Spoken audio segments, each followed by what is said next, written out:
Hello, it's Engineer D.N. Yadav, Mechanical Engineering graduate. Now, in this class, I will be teaching you how the oxy acid will behave and what will be the product if it is being heated, right? Oxy acid को heat करने पे क्या product बनेंगे, आज हम आपको ये सिखाएंगे, ठीक है। जैसे मैं कुछ एग्जांपल्स लेता हूँ, उसके सहारे मैं आपको डील करूँगा। देखो, जैसे ये H3PO4 है, ठीक है, H3PO3 है, ठीक, H3PO2 है, ठीक। यदि मैं आपको इसके इनके ऑक्सीडेशन स्टेट बताऊं, ऑक्सीडेशन स्टेट निकालने आपको आता होगा बेशक। जैसे किसी का ऑक्सीडेशन स्टेट निकालना हो तो आप देखिए उसको, उसके सारे ऑक्सीडेशन स्टेट का सम 0 के बराबर कर दीजिए यदि वो कंपाउंड न्यूट्रल है। यदि चार्ज है तो उसको बराबर कीजिए उस पर जितने चार्ज है उसके बराबर। तो आपको देखने से तो ये लग रहा है कि इस पर कोई चार्ज नहीं है, तो सम ऑफ ऑक्सीडेशन स्टेट किसके बराबर होगा? 0 के बराबर। हाइड्रोजन का जनरली होता है 1, तो एक हाइड्रोजन का 1 तो 3 हाइड्रोजन का 3, प्लस फास्फोरस का यहाँ निकालना है तो उसका x मान लीजिए, और ऑक्सीजन का जनरली होता है -2, तो एक ऑक्सीजन का -2 तो 4 ऑक्सीजन का कितना होगा? -2 × 4 दैट विल बी 0। तो इसको आप सोल्व करोगे तो x will become equal to 5, means the oxidation state of phosphorus will 5। इसी तरह यदि आप यहाँ सोल्व करेंगे तो यहाँ ऑक्सीडेशन स्टेट आएगा +3। मैं करके दिखा रहा हूँ, एक हाइड्रोजन का +1 तो 3 हाइड्रोजन का कितना होगा? +3। फास्फोरस का मान लीजिए x, एक ऑक्सीजन का -2 तो 3 ऑक्सीजन का -2 × 3 that will be equal to 0। क्यों? क्योंकि इस कंपाउंड पे चार्ज 0 है, इस एसिड पे चार्ज 0 है। तो इसको सोल्व करेंगे, ठीक है, तो x की वैल्यू कितनी आ गई? 3, तो यहाँ हो गया 3। इसी तरह इसका यदि आप निकालेंगे ऑक्सीडेशन स्टेट, तो एक हाइड्रोजन का 1 तो 3 हाइड्रोजन का होगा बाबू 3, प्लस फास्फोरस का x, एक ऑक्सीजन का -2, 2 ऑक्सीजन का -2 × 2। देखो सोल्व करके x की वैल्यू कितनी आई? +1। अब मेरी बात ध्यान से सुनना, यदि किसी ऑक्सी एसिड में सेंट्रल एटम का ऑक्सीडेशन स्टेट, फिर से सुना क्या बोले, यदि किसी ऑक्सी एसिड में सेंट्रल एटम का ऑक्सीडेशन स्टेट हाईएस्ट हो, क्या हो? हाईएस्ट हो। फास्फोरस का हाईएस्ट ऑक्सीडेशन स्टेट +5 होता है और लोएस्ट ऑक्सीडेशन स्टेट -3 होता है, ठीक है। तो अब समझो, इसका मतलब ये हुआ कि फास्फोरस का ये हाईएस्ट ऑक्सीडेशन स्टेट होगा।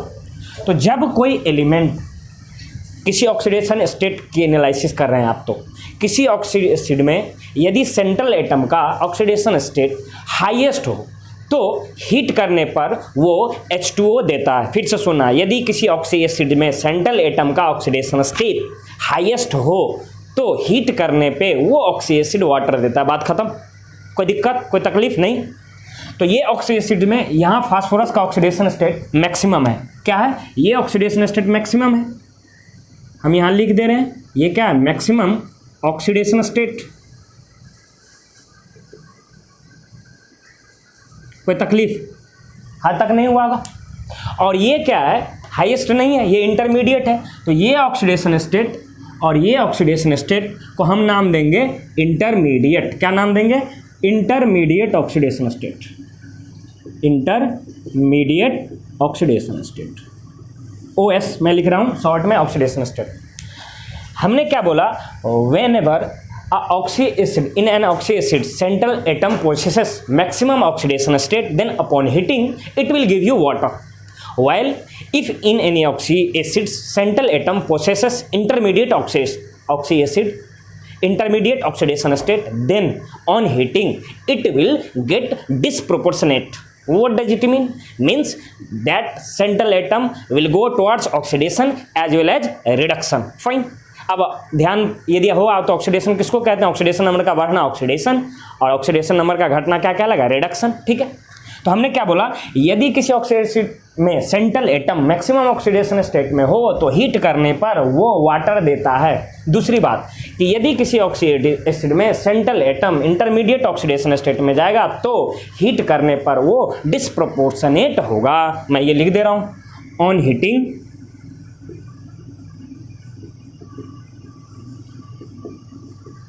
it will disproportionate।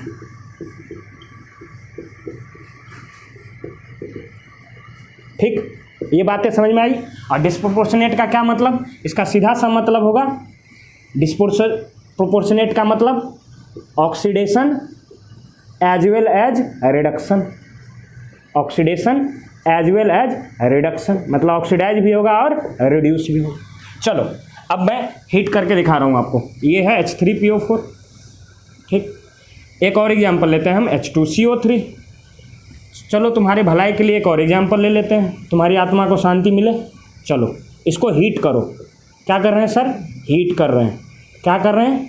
हीट कर रहे हैं। चलो ये देखो मैक्सिमम ऑक्सीडेशन स्टेट में है। यहाँ देखोगे तो कार्बन है +4 और इसका मैक्सिमम ऑक्सीडेशन स्टेट होता है +4, सल्फर का +6। अब हमने क्या बोला? हीट करोगे तो क्या देगा? वाटर देगा। चलो ये लो वाटर बना दो, ठीक। उसके बाद क्या होगा कि इसी ऑक्सीडेशन स्टेट का एक और कंपाउंड बनेगा, ये बनेगा P4O10। इसका ऑक्सीडेशन स्टेट निकालो तो क्या होगा? 4x 20 x = 5। देखो इसका ऑक्सीडेशन स्टेट 5, इसका ऑक्सीडेशन 5। इसको ये करो तो ये भी क्या बनेगा? वाटर। बोलो कोई दिक्कत? और अब वाटर बना, यदि ये वाटर बना, अब क्या बनेगा? जिस तरह हमने आपको बताया कि इसमें क्या होगा, इसी ऑक्सीडेशन स्टेट का क्या बनेगा आपको कंपाउंड? P4O10। इसी तरह H2CO3 में क्या बनेगा? देखो H2SO4 की बात करें तो यहाँ ऑक्सीडेशन स्टेट +6, मतलब इसको हीट करने पर इसी ऑक्सीडेशन स्टेट का निकलना चाहिए। इसी तरह H2CO3 में जो आपने निकाला है +4, इसी ऑक्सीडेशन स्टेट का H2CO3 इसी ऑक्सीडेशन स्टेट का इसको हीट करने पर आना चाहिए कितना? +4 का। तो +4 ऑक्सीडेशन स्टेट वाला कौन होता है? Carbon dioxide. यहाँ कितना आया? +4। अब देखो यहाँ क्या है? +6। अब देखो H2SO4 को हीट करने पर ये आता है SO3। अब SO3 का ऑक्सीडेशन स्टेट निकालो, कितना होगा? सल्फर का +6 आएगा, यानी यहाँ क्या बनेगा? SO3। कोई दिक्कत, कोई तकलीफ नहीं। ये हुई बात। मुद्दे की बात क्या है कि ये ऑक्सी एसिड है, ऑक्सी एसिड में सेंट्रल एटम क्या है? हाईएस्ट ऑक्सीडेशन स्टेट में। तो हीट करने पर ये वाटर देगा। हीट करने पर क्या देगा? वाटर देगा। हीट करने पर क्या देगा? वाटर देगा। देखो इसी चीज़ को हम बात कर रहे थे बार बार, ठीक। अब ये बात बताइए सर कि यदि इंटरमीडिएट में होगा तो क्या बनाएगा? जैसे H3PO3 है और H3PO2 है, तो ध्यान से सुनना। H3PO3 इसको यदि आप हीट करोगे तो देखो यहाँ ऑक्सीडेशन स्टेट कितना है? ध्यान से सुनना। 3 - 6 0 x = क्या होगा? 3। तो ये डिस्प्रोपोर्शनेट होगा, मतलब ऑक्सीडेशन में भी जाएगा और रिडक्शन में भी जाएगा। तो ऑक्सीडेशन में जाके ये चीज़ ऑक्सीडेशन में जाके बनाता है H3PO4 और इससे लो वाला भी जाता है, इससे क्या जाता है? लो वाला भी। तो यहाँ क्या बनाएगा? PH3। यहाँ ऑक्सीडेशन स्टेट -3 और यहाँ ऑक्सीडेशन स्टेट +5, मतलब +3 +5 में भी जा रहा है और +3 -3 में भी जा रहा है। तो +3 से +5 जाना, it is oxidation. Well if it is going from +3 to -3, it is reduction. You will say it's a disproportionation. क्या? डिस्प्रोपोर्शनेशन। ऑक्सीडेशन रिडक्शन में आप रिडक्शन में पढ़ते हैं। डिस्प्रोपोर्शनेशन रिएक्शन इसी को कहते हैं कि बढ़े भी और घटे भी, ऑक्सीडेशन नंबर का बढ़ना एज वेल एज घटना। इसी तरह देखो H3PO2, इसका यहाँ ऑक्सीडेशन स्टेट कितना है? +1 है ना। अब देखो इसको हीट करो तो क्या होगा? हीट करोगे तो क्या होगा? ये डिस्प्रोपोर्शनेशन में जाएगा। क्यों जाएगा सर? क्योंकि ये ऑक्सीडेशन स्टेट इंटरमीडिएट है, मतलब ना ये हाईएस्ट में नहीं है। ये फास्फोरस यदि हाईएस्ट में रहता तो ऑक्सीडेशन स्टेट क्या रहता? +5 नहीं है, मतलब इंटरमीडिएट में। तो क्या होगा? डिस्प्रोपोर्शनेशन होगा। तो ये बढ़ेगा भी, तो बढ़ के हाईएस्ट में जाता है और घट के यहाँ पहुँचता है। बोलो कोई दिक्कत, कोई तकलीफ? नहीं होना चाहिए आपको। चलो अब देखो, चूँकि आप पढ़ रहे हैं केमिस्ट्री, तो जाहिर सी बात है इससे रिलेटेड कुछ एक्सेप्शंस भी आपको दिख जाएंगे, क्योंकि ध्यान रखना केमिस्ट्री कब बदल जाए कोई ठीक नहीं है। तो इसलिए बोला जाता है कि केमिस्ट्री का कोई भरोसा नहीं है, क्योंकि आपको जगह जगह एक्सेप्शंस दिख जाएंगे, है ना। चलो मैं इसको थोड़ा सा मिटा दे रहा हूँ ताकि और एग्जाम्पल ले सकूँ मैं, ठीक है। ध्यान से सुनना। जैसे बहुत ही ज़बरदस्त एग्जाम्पल है ना, बार बार पूछा जाता है एग्जाम में, है ना। H3BO3 को, बोरिक एसिड को हम हीट करते हैं। H3BO3 को हीट करते हैं, यहाँ 100 डिग्री सेंटीग्रेड पे हीट करते हैं। कितना? 100 डिग्री सेंटीग्रेड पे हीट करते हैं। तो ये बनाता है सर HbO2। क्या बनाता है? HbO2। अब इसको यदि 160 डिग्री सेंटीग्रेड पे डालो तो ये बनाता है H2B4O7।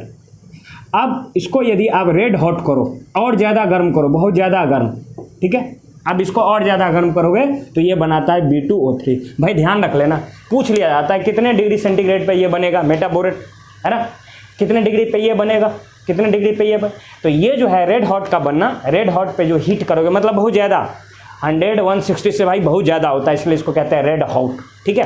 तो देखो इसको H3BO3 को हीट किया 100 डिग्री पे तो क्या बना HBO2, 160 पे हीट किया तो क्या बना H2B4O7, और ज़्यादा बहुत ज़्यादा गर्म कर दिया तो क्या बनाया B2O3। देखो ट्रिपल स्टार लगाए हैं, इसको आप ध्यान रख लेना, कसम खा लो, रट्टा मार लेना इसको, ठीक है। और देखो एग्जाम्पल्स, 2 एग्जाम्पल्स और लेंगे, वो भी इंपॉर्टेंट की कैटेगरी में आएगा, ठीक है। एक देखो HNO2, ठीक है, एक HNO2 लेते हैं, ठीक है।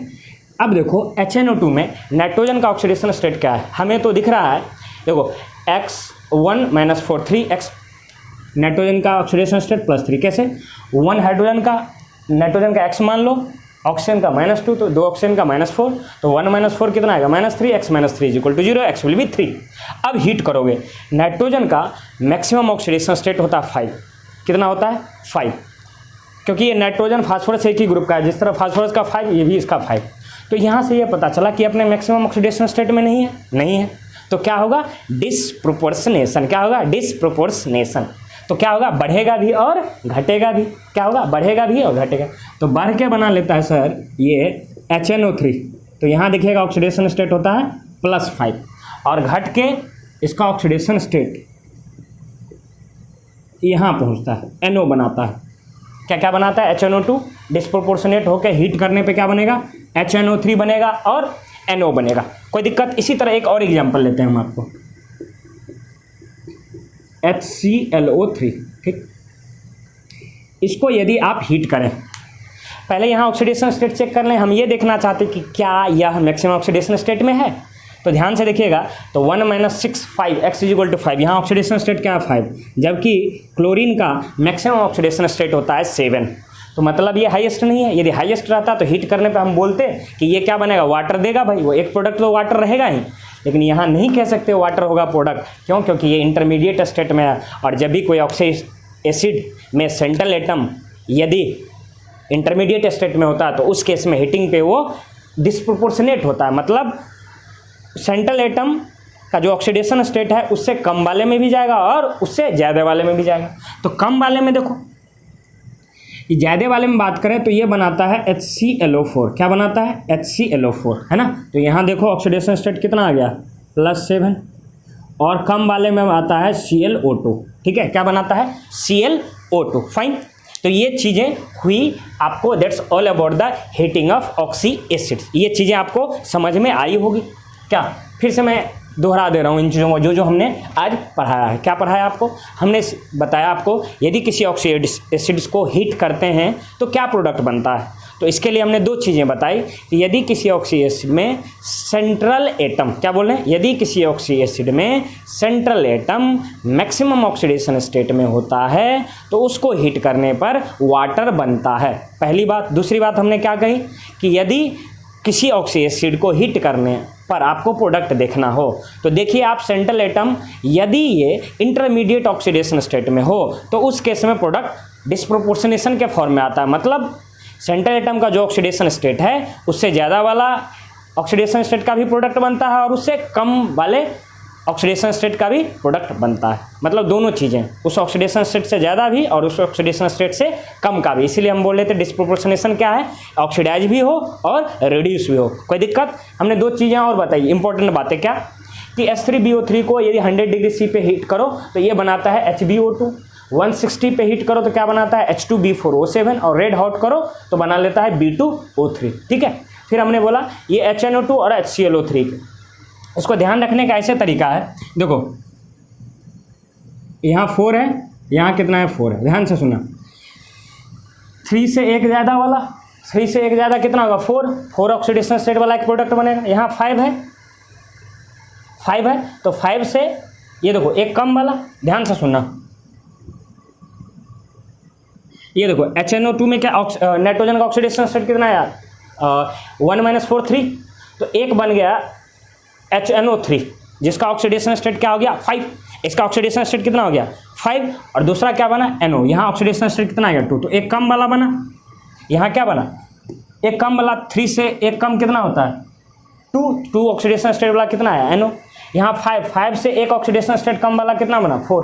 तो एक चीज़ तो श्योर इसमें रखो कि एक ऑक्सीडेशन स्टेट कम वाला प्रोडक्ट बनेगा ही। अब तुम्हारे दिमाग में आ रहा है सर आप तो बता रहे थे कि डिस्प्रोपोर्शनेशन होगा, तो ये भी डिस्प्रोपोर्शनेशन ही हो रहा। देखो कैसे, यहाँ ऑक्सीडेशन स्टेट 5, तो 3 से 5 गया बढ़ा और 3 से 2 गया घटा, हुआ गया कि नहीं डिस्प्रोपोर्शनेशन। यहाँ देखो 5 से घटा तो 4 पे आया और 5 से घटा तो बढ़ा तो 7 पे आया, ठीक है। तो बढ़ा दो बढ़ गया, ऑक्सीडेशन घटा दो तो क्या हो गया रिडक्शन, मतलब डिस्प्रोपोर्शनेशन। मुद्दे की बात यह है कि इन दोनों के लिए आप एक चीज़ ध्यान रखना रट्टा मारने के लिए कि एक प्रोडक्ट ये बनेगा जो कि एक ऑक्सीडेशन स्टेट उसका कम होगा सेंट्रल एटम का। देखो एक प्रोडक्ट ऐसा बना जिसका ऑक्सीडेशन स्टेट इस वाले से एक कम है, एक प्रोडक्ट ऐसा बना जिसका ऑक्सीडेशन स्टेट इस वाले से एक कम है, ठीक है। चलो फिर आज के लिए इतना ही, अगले क्लास में फिर मिलेंगे। Okay then stay tuned.